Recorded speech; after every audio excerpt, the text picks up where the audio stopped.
Well, now that we're in the second half of the video, we can get to the really good stuff.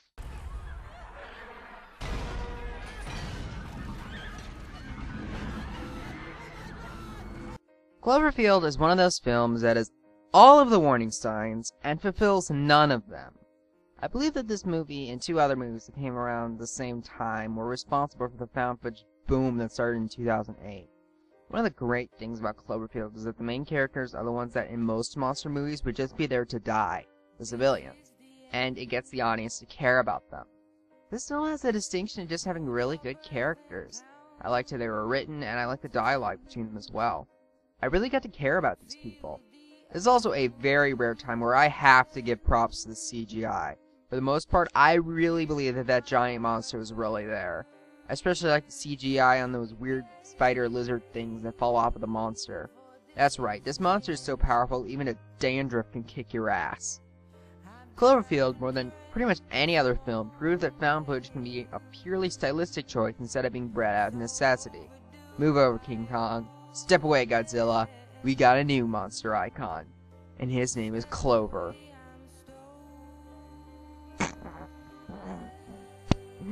Next one.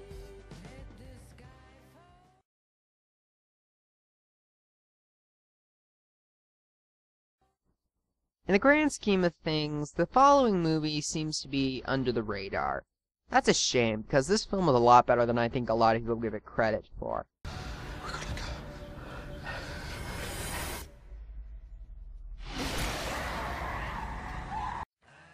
Of the mockumentaries in the genre of found footage, The Tunnel is mostly like a documentary one would actually see on TV. In a rare case where the characters are alive to tell the tale, this movie tells of a group of journalists going into the tunnels beneath Sydney to hunt for a story. But when one of the crew disappears, it becomes clear the story is hunting them. This movie has excellent atmosphere with really great audio. I haven't heard a more expert use of silence. The thing that propels this film into the top 7 and almost edging it past the next film is the story. This film has the distinction of just having a really creative and well-written plot. This movie says a lot about the difficult and sometimes dangerous life of journalists and how far one really should go to get the story. They go into the tunnels looking for the truth, and when they discover it, it is more horrible than they could ever imagine. But ironically, this is probably the most ambiguous film on this list. We never figure out what that thing in the tunnels is. You could argue we don't even really get a good look at it. The Tunnel is well written, well paced, well directed, and perfectly encompasses a reporter's worst nightmare. The fact that I said that is huge, since I have seen number 5.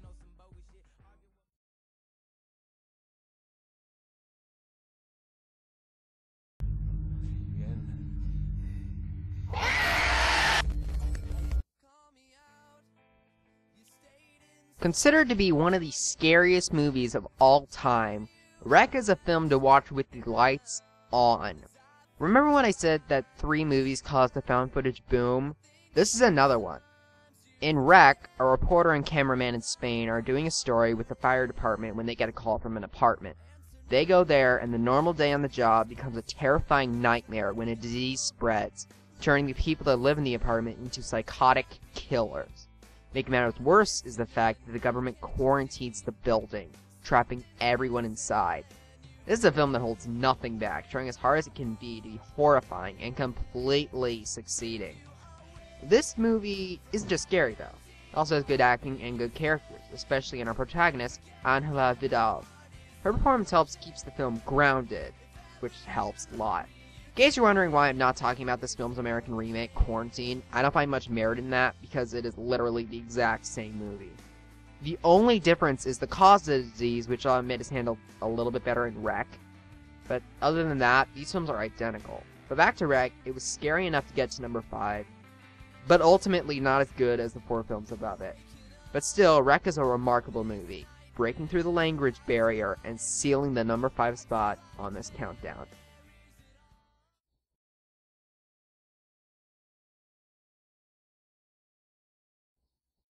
Every once in a while, there is a performance that is so scary and so real, one wonders if the actor really is insane. Some examples include Heath Ledger as the Joker, Malcolm McDowell as Alex, and probably most famously, Linda Blair as Reagan.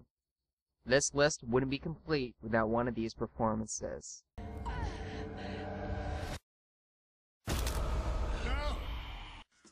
In The Last Exorcism, a film crew and charlatan minister is making a documentary to disprove demonic possession by faking the exorcism of a girl named Nell.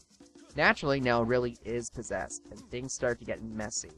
The center of the whole movie is definitely the performance of Ashley Bell as Nell. This is one of the scariest performances I've ever seen. Her character switches from a sweet, humble girl to a demonic force on a dime.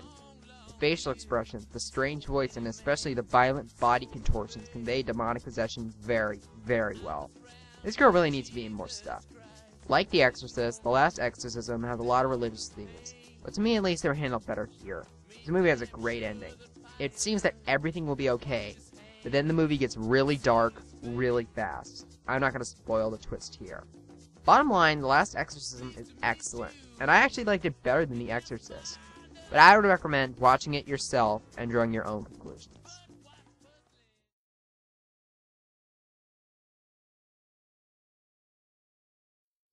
Hey, we're in the top 3. It's time for the big leagues. Please, I'm over here, babe. I'm over here. This is the third film that was responsible for the found footage explosion. But at Paranormal Activity, Wreck, and Cloverfield, Paranormal Activity is by far the best, as well as the most famous.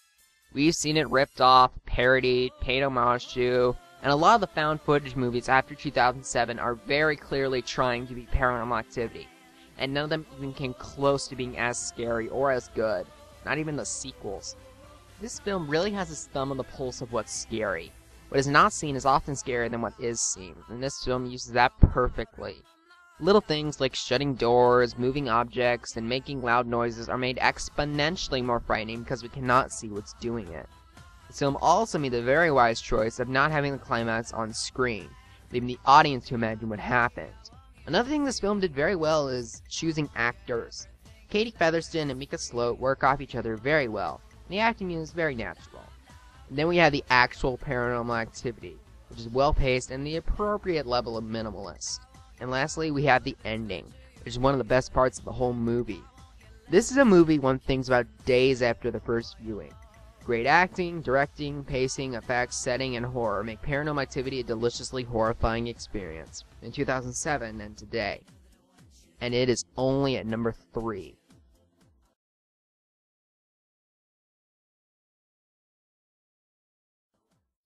Hey everybody! Guess what isn't number 1?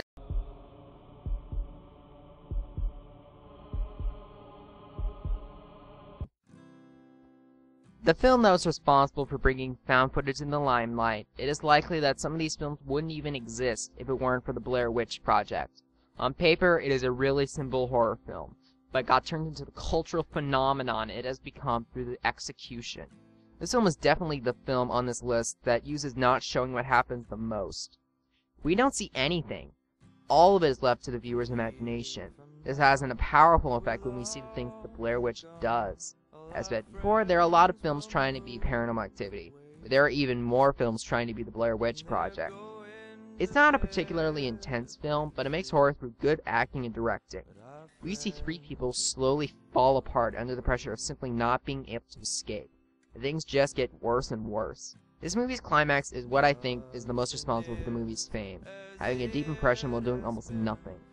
Paranormal Activity, Wreck, and Cloverfield pushed found footage over the edge.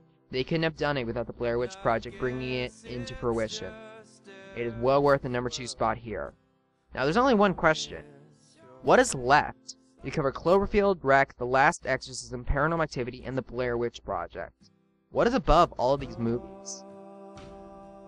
Prepare yourselves.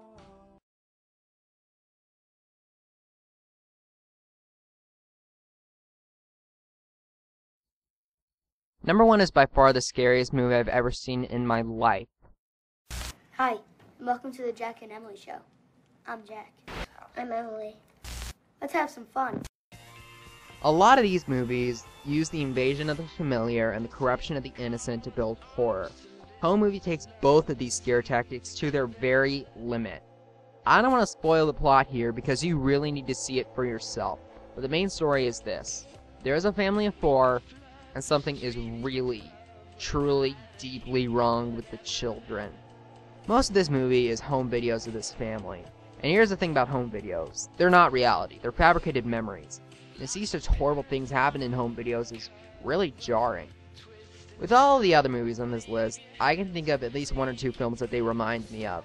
I have never seen any film quite like Home Movie. Above all, the reason why this is number one is twofold. First, this is by far the most real-feeling film on this list. These really just look like AFV-style home videos gone wrong, which is mainly thanks to the movie's actors, who do a phenomenal job.